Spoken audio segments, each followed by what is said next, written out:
What's up guys, Jörgen here. HTC was one of my first Android phones and have used some of their models and have really liked them.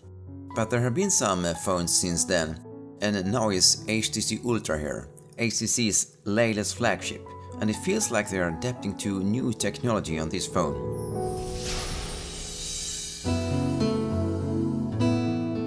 HTC have made a nice looking phone with a new combination of glass and metal. They call it the liquid surface design, and with its ultra molded glass front and curved side on the back, is this symmetrical phone probably a design that attracts most users. The back screams fingerprint magnet, but I must say that it could be worse. But you have to clean it now and then, that's for sure. On the side you have the volume rocker and the power button.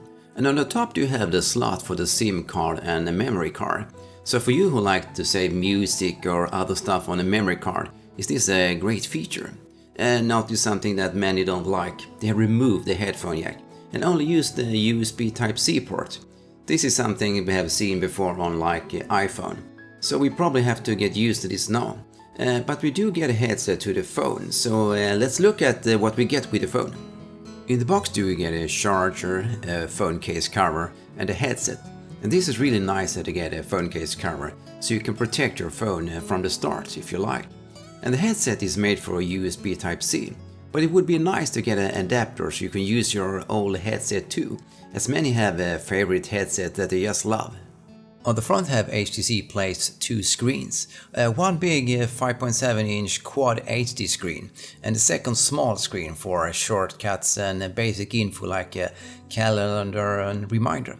This is something I have seen on LG phones before and it's quite useful, but can make the screen look a little bit weird when you look at movies, as the small screen can be seen as a gap on the side. But a nice feature that lights up when you lift the phone, so you can see time and other basic info. And on the front you also have the fingerprint reader. In the phone is a Snapdragon 821 and 4GB of RAM. And that can sound good, but being a flagship phone now 2017, do I think you have to do better than so if you like to be on the top. And the benchmark test did not come out so good either, but I have not noticed that it had been too slow. Even playing games have been good, so it seems to be fast enough. And then we come to the battery. There's a 3000 mAh battery, which is about average. But when you think of how big the phone is, can this feel a little bit too small? So even here does it feel like HTC didn't flex the muscles. Something that I love and love less is the camera. On the back you have a 12 megapixel camera, and on the front you have a 16 megapixel camera. And you heard right, a 16 megapixel camera. A wet dream for those who like to take selfies. And it takes stunning photos, and even the video is great. So this is definitely one of the best cameras I have tested on the phone. The picture have great colors and is sharp all over. But then we come to the camera software. It's like HTC was thinking, we only put in the basic stuff and make it hard to see settings.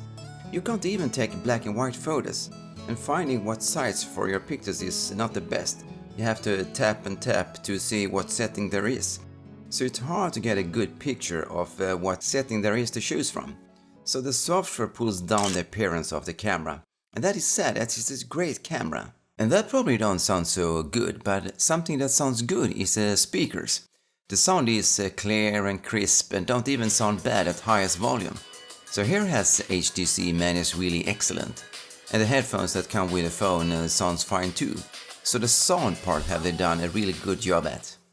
So there's good and bad here, but I think that is so big and expensive phone probably need to offer more if it's going to be one of the best selling out there today.